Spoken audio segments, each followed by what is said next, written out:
Welcome to Pindar Poetry. We hope you learned something new. In this video, I will explain how to fill out an offer in compromise. First, let's understand what an OIC is. It's an agreement between you and the IRS that settles your tax liability for less than the full amount owed. The IRS considers your unique financial situation, including your ability to pay, income, expenses, and the equity in your assets. This can be a great option if you're facing significant tax debt. Before you begin, it's crucial to check if you're eligible. You must have filed all required tax returns and made all necessary estimated tax payments.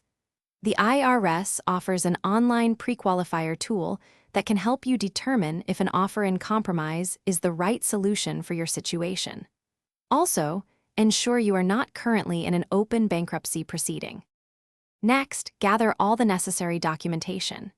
You'll need to complete Form 433A for individuals or Form 433B for businesses, which detail your financial information.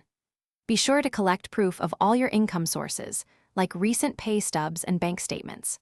Also, document all your monthly expenses and provide current valuations for any assets you own, such as real estate or vehicles. Finally, it's time to submit your offer in compromise.